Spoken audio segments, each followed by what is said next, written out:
जी। हरे कृष्ण गुरुजी, हरे दंडवत कृष्ण। प्रणाम। गुरुजी, आपसे ना ये प्रश्न था कि मेरे ना पिताजी नहीं रहे, तो वो ना 3 मंथ से ना उनको पैरालाइज था। तो एक दिन पहले, मतलब वो 18 अक्टूबर को एक्सपायर हुए थे, तो 17 अक्टूबर को नाइट में ना वो कह रहे थे कि वो आपसे मिलना चाहते हैं। वो अच्छा। आपसे हरि नाम लेना चाहते हैं। तो रात में बस मैंने उनको ना, उनकी ना शुगर लो हो गई थी, तो मैंने उनको अच्छे से खाना खिला दिया था। शुगर उनकी फिर कंट्रोल में आ गई थी। बट रात में ना मतलब रात में वो सो रहे थे, तो फिर ऐसी सोई रह गए थे। तो कार्तिक महीने का 2nd डे था उस टाइम ना। मेरी माँ ना पूजा करने गई थी मंदिर में, और मैं ना शिव पुराण का ध्यान कर रही थी। तो फिर पिताजी ने ना मेरा नाम लिया, तो फिर उनके प्राण फिर निकल गए। मेरा नाम लेके उन्होंने अपने प्राण उनके निकल गए। तो उनके जाने के बाद ना कई जितने हमारे रिलेटिव्स थे ना, तो उन्होंने मुझ पे ब्लेम डाला कि मैंने अपने पिताजी को मारा है। तो क्या एक बेटी अपने पिताजी को मार सकती है? तो कहने वाले कहते रहे हैं, इसमें आप क्यों इतना सीरियस हो रहे हैं? कहने वालों का काम क्या है? कहना, कहने दो। आप बिल्कुल इस बात से परेशान ना होइए। मेरा कोई भाई भी नहीं है, तो उनका संस्कार पिंडदान ये सब मैंने ही किया था। तो जब मैं हरि नाम करती हूँ। ये बेटा, बच्चे को थोड़ा घुमा दो, ले जाके बाहर काहे रुला रहे हो? जाओ घुमा के आओ उसको, जाओ दिल्ली बम्बई दिखाओ। जब भी मैं हरि नाम करती हूँ ना, तो मुझे ना वही सब याद आता है कि मैंने उनको कैसे अग्नि दी थी। उनकी आँख भी खुली हुई थी और मैं उनके आँखों में शहद डाल रही हूँ, पिंडदान कर रही हूँ। तो वो जो सब चीज़ें हैं ना, वो भूल नहीं पाती मैं। कोई बात नहीं, भुलाना तो पड़ेगा। इन सब चीजों को याद रखने से भी क्या फायदा है? कैसे भुलाऊंगी मैं? कथा सुनिए, कथा सुनिए, इसी से भूलेगा। जो मृत्यु है वो अटल सत्य है। हम सबको एक दिन मरना है। पिताजी आपके कितने साल के थे? 56। तो 56, ठीक है। आपके पिताजी की आयु इतनी थी। आप ये सोचो कि जब आप जन्म ली थी, आप छोटी थी, तब आपके पिताजी की मृत्यु होने वाली रही होगी। लेकिन भगवान ने किसी कारणवश, आप लोगों के पुण्य के कारण, इतने साल आपके साथ वो रह पाए। ये अवसर ईश्वर ने दिया। इसलिए हमें पॉजिटिव सोचना चाहिए कि भगवान ने हमारे साथ बहुत अच्छा किया। मैं तो राधा रानी से यही प्रे करके आई थी कि वो ठीक हो जाए। मैं तो इसीलिए उनको अपने पास लेकर आई थी, पिताजी को। मुझे नहीं पता था कि 2 दिन में ही चले जाएंगे वो बहुत पहले चले जाने वाले थे, आपके जन्म के बाद। लेकिन इतने वर्षों तक वो रहे, क्योंकि कोई पुण्य था जो इतने वर्षों तक रखा। लेकिन जब उनको टाइम पूरा हुआ, समय सबका आता है। स्वामी विवेकानंद जी एकदम 40 साल की उम्र में चले गए, 39। स्वामी आद्य शंकराचार्य जी 29। इतनी कम आयु में सिधार गए, भगवत धाम चले गए। तो भगवान के धाम में कोई कब चला जाए, ये हम और आप निश्चित नहीं करते, डिसाइड नहीं करते। ईश्वर के यहाँ से सब फिक्स होता है। जन्म विवाह मरण गति हुई, जहाँ जस लिखा तहाँ तस हुई। इसलिए परेशान नहीं होना, केवल कथाएं सुनो, बचा हुआ जीवन अच्छे काम में लगाओ, सब भगवान की सेवा करो, खूब बढ़िया से। क्या वो मुझे अब कभी नहीं मिलेंगे? किसी रूप में कभी नहीं आएंगे वो? क्यों नहीं मिलेंगे? गुरु के रूप में पिता ही होता है। माँ है आपकी, तो माँ के रूप में माँ बाप दोनों है, ये समझो। माँ में भक्त पिता को देखो और गुरु में अपने पिता का दर्शन करो। गुरु पिता ही होता है। हरे कृष्ण। हरे कृष्ण। गुरु जी राधे राधे। आपके चरण कमलों में मेरा प्रणाम। गुरु जी, मेरा एक प्रश्न है कि मेरे पति 5 महीना पहले ही गुजर गए, लेकिन मैं आपकी कथा बहुत प्रेम से सुनती हूँ। उससे बहुत हमको मन में शांति हुई है। शांति हुई है। आपका कथा मैं बहुत प्रेम से सुनती हूँ। प्रश्न क्या है? गुरु जी, मेरे बेटा को, छोटे वाला, मेरे 2 बच्चे हैं। एक लड़के को तो नौकरी सही है, एक लड़का अपने बिजनेस किया। बिजनेस में उसको 10 लाख रुपया का घाटा लगा। फिर वो सरवा नौकरी करने लगा। नौकरी में भी नौकरी लगती थी और छूटती थी। अब आप नौकरी बिजनेस ना जपो, आप सबसे मन हटाओ। बेटा बेटी अपना समर्थ है, कर लेंगे। आप केवल भगवान का नाम जपो। हाँ। आप ज्यादा चिंता, आप पुण्य करो। आप माँ बाप जितना पुण्य करेंगे, भगवान का जितना भजन, बच्चे उतने अच्छे होते चले जाएंगे। माँ बाप के पुण्य से बच्चों का जीवन अच्छा होता है। इसलिए आप भगवान में मन लगाओ, बच्चे अपने आप संवर जाएंगे। पेड़ की जड़ में पानी डालो, ऊपर पत्ते अपने आप हरे भरे हो जाएंगे। ऐसे ही है, माँ बाप ही वो जड़ है, बाढ़ है पूत पिता के धर्म। आप भगवान में मन लगाओ। अब आप भगवान में मन नहीं लगा रही हो, बेटा बेटा मन लगा रही हो। मन आप भगवान में लगाओगी, बेटा अपने आप तरक्की कर ये जाएगा। मेरा पोता है फ्रेंड गुरुजी। फिर ये भी- पोता पढ़ता लिखता नहीं है। आप जरा इसको समझा दीजिए। ठीक है, समझाते। खड़े हो जा पोता। राधे राधे गुरुजी। क्या नाम है आपका? अभिषेक। पढ़ते नहीं हो? पढ़ता हूँ, लिखते नहीं हो? लिखता हूँ। दादी तो कह रही है पढ़ता लिखता कुछ नहीं है। पढ़ लेते हो? हाँ अच्छा, लिख लेते हो? हाँ। हैं? बहुत खराब नंबर लाता है। कितने खराब नंबर? बस पासिंग मार्क्स आ जाते हैं। पास पर नंबर लाता है। पास कितने में हो जाते हो? 56 तक आ जाता है। हाँ, 33 में पास होते हैं, 33 में। हाँ 33 तक पास होते हैं। तो आप 56 कह रहे हो? हाँ तो उतने आ जाते हैं। आ जाते हैं। और कितने की इच्छा है? और आगे तो इच्छा होती है ना। तो उसके लिए पढ़ो मन लगा के। जी। कौन सी कक्षा में हो? 10वीं में। तो अभी पास हो गए, इस बार रिजल्ट आ गया? नहीं, अभी 9वीं में था, 10वीं में अच्छा, गया। आप गए तो अच्छा पढ़ना बेटा, पढ़ाई लिखाई अच्छे से करो। मोबाइल तो नहीं चलाते? चलाते हैं। अब मोबाइल कम चलाना, पढ़ाई करो। पढ़ाई करोगे तो अच्छा कर पाओगे। आशीर्वाद दे दीजिए गुरुजी, आशीर्वाद दे- आशीर्वाद तो है, पढ़ाई करनी ही पड़ती है ना बेटा। चलो अच्छा, और किसका है यहाँ ले आओ। राधे राधे गुरुजी। जी, जी मेरा सवाल ये है कि कभी कभी ऐसा होता है कि मतलब हमारे माँ बाप वैसे तो हमें संस्कार अच्छा देते हैं और हमें अच्छी शिक्षाएं देते हैं, लेकिन कभी कभी होता है कि हमारे आपस में इतने वैचारिक मतभेद हो जाते हैं। उनके टाइम पे कुछ और होता था, हमारे टाइम पे कुछ और होता था। तो मतलब क्या होता है कि जैसे वो सोचते हैं कि हमारा बच्चा हमारी बात माने, हमारी ही समझे, तो और जबकि हमको पता होता है कि हम जो बोल रहे हैं वो गलत नहीं है या उससे किसी को अहित नहीं है, तो क्या तब जो वो कह रहे हैं तो सारी बात उनकी मानना ही चाहिए? एक उदाहरण देके हमें समझाओ कि आप क्या चाहती हैं और आपके माँ बाप क्या चाहते हैं।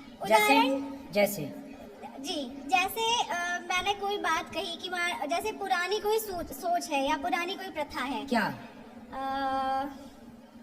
नहीं, शादी को लेके तो नहीं गुरुजी, ऐसी कोई प्रथा है कि उनको ऐसा लगता है कि हम ऐसे चले आए हैं, हमारे पूर्वज ऐसे चले आए हैं, तो हमारे घर का जैसे संस्कार यही है, रीति रिवाज यही है, तो हम उसको फॉलो करेंगे। जबकि उनको लगता है वो अपनी जगह ठीक है और हमें लगता है कि हम थोड़े एजुकेटेड हुए हैं, उस चीज़ को नए तरीके से बदल सकते हैं, अब नया कुछ कर सकते हैं। तो उनको लगता है, जैसे कभी कभी उनको लगता है कि एक लड़की होना बहुत लिमिटेड होना रहता है, कि आप लड़की हैं, आपको एक तरीके में रहना चाहिए, आप लिमिटेड ही रहिए। और हमें लगता है कि नहीं, हम एक लड़की है तो हम कर सकते हैं, क्यों नहीं कर सकते हैं, हर चीज़ें कर सकते हैं। तो उनकी ये सोच रही है कि मतलब हम जो है लड़कियों को इतने ही दायरे में रखेंगे, इतना ही ऐसे ही चलेगा जैसा चलेगा। आपको कितने दायरे में जाना है और कितने आगे? दायरे इन द सेंस गुरुजी की जैसे लगता है कि उनको लगता है कि बहुत ज़्यादा मतलब बाहर छूट नहीं देनी चाहिए, और एक रहता है कि एक प्राइवेसी मेंटेन होनी तो चाहिए। ज्यादा छूट, आप छूट चाहती हैं? छूट नहीं चाहते गुरुजी, जैसे लगता है कि कभी कभी हमारे घर में हो जाता है कि अगर हमको बाहर स्टडी के लिए जाना है तो हमारे घर में ये रहा है कि नहीं, आप लड़की हैं तो आपको रहना चाहिए, नहीं बाहर जाना चाहिए, ये सारी चीज़। तो फिर आप स्टडी करने बाहर नहीं जाती? नहीं, मैं बाहर नहीं गई कभी। घर पे ही रही? जी, ठीक है, तो आप क्या चाहते हैं कि आप भी बाहर जाती? बाहर जाती मतलब मेरे हिसाब से क्या लगता है कि मुझे ऐसा लगता है कि हमारे उनके बीच में बड़े वैचारिक मतभेद हो जाते हैं, तो क्या मतलब ये चीज़ सही है कि हम हर टाइम उनकी बात मानें? बता रहे हैं, ऐसा है, देखो जैसे आपने कहा कि जमाना बदल गया, हम मॉडर्न हैं, आज का जमाना युग मॉडर्न युग है। जी लेकिन देखो पुराने जमाने में ना, पुराने जमाने की जो दादियाँ होती थी, जी पुराने जमाने की जो महिलाएं होती थी, जी वो गाय का गोबर उठाती थी। जी तो गाय का गोबर उठाती थी तो लोग कहते थे तो गंवार हैं। जी और आज की आप जैसी पढ़ी लिखी जनरेशन जो है ना, वो कुत्ते की पॉटी उठा रही है जी और कह रही है हम मॉडर्न हैं। तो गाय के गोबर से कुत्ते की पॉटी तक पहुंच गए। गाय का गोबर उठाएं तो गंवार कहलाती थी, और कुत्ते की पॉटी उठा रही हैं तो मॉडर्न कहला रही हैं। जी गाय के गोबर से उन्हें दुर्गंध आती है। अभी एक नेताजी ने भी बयान दिया कि गाय के गोबर में गौशालाओं से दुर्गंध आती है, गाय से उन्हें दुर्गंध आती है, जबकि बिल्ली की पॉटी की कॉफी पीना उनके लिए बहुत मॉडर्न है ये। तो आपकी माँ कहती है बेटा वहां मत जाओ, वहां मत जाओ। बहुत ज्यादा आपकी माँ ना बहुत समझदार है। अभी एक लड़की ने आपने देखा मेरठ के अंदर, वो तो लड़की बहुत खुली दिल की थी, खुली दिमाग की थी, मॉडर्न थी। बोलो हाँ। लेकिन उस मॉडर्न लड़की ने अपने पति को काट काट के ड्रम के अंदर पैक कर दिया कि नहीं? ये आजादी है। आजादी ना पुरुषों को मिलनी चाहिए जरूरत से ज्यादा, ना स्त्रियों को मिलनी चाहिए जरूरत से ज्यादा। जी पतंग जो होती है ना आकाश में उड़ती है, लेकिन वो पतंग एक धागे से बंधी रहती है। जी यदि वो धागा टूट जाए या कट जाए तो पतंग आकाश में जहां थी वहां रह सकेगी? गिर जाएगी। जी आप यदि बेटा सुरक्षित हो, सुखी हो, तो बस आपकी जो माँ बार बार आपको रोकती टोकती है, उसका रोकना टोकना ही आपको आगे बढ़ाने में सहयोग कर रही है। वो रोक टोक जरूरी है। माँ बाप की रोक टोक खत्म हो जाएगी। सूप न खा को कोई रोकने वाला नहीं था। आजकल जिस लड़की को रोकने वाला कोई नहीं है, और लड़की यदि ना रुके माँ बाप के रोकने से, तो देख लेना वो सूप न खा बन के ही लौटेगी। इसलिए बेटा रोक टोक जरूरी है। हाँ, अब बात करते हैं थोड़ी और। कुछ बातें ऐसी होती हैं कि माँ बाप पुराने रीति रिवाज को फॉलो करते हैं, ठीक है। माँ बाप की वो बात मान लेनी चाहिए जो अच्छी है। जैसे कि एक छोटा आपसे मैंने पूछा, जैसे उदाहरण दो। आप उदाहरण नहीं दे पाई, पर मैं एक उदाहरण देता हूँ। जैसे आप लड़की हैं, आप कहती हैं कि मैं व्यापार करूंगी, पर आपकी माँ कहती है नहीं तू व्यापार मत कर, तो नौकरी कर ले, जी फॉर एग्जाम्पल। जी तो यहाँ पर माँ क्या चाहती है, बाप क्या चाहता है कि नौकरी करोगे तो सेफ है, जाना है आना है, टाइम से महीने की 1 तारीख में पैसा आ जाएगा। अब व्यापार करोगी तो भागना पड़ेगा, घूमना पड़ेगा, पसीना बहाना पड़ेगा, ज्यादा स्ट्रगल है। जी तो माँ बाप क्या चाहते हैं अपने बच्चों को मेरा बेटा नौकरी करे, लेकिन जब बच्चा कहता कि नहीं मैं नौकरी नहीं करूंगा, मैं बिजनेस करूंगा, तो माँ बाप बिजनेस की परिभाषा नहीं समझ पाते, जी वो नौकरी की परिभाषा जल्दी से जान जाते हैं।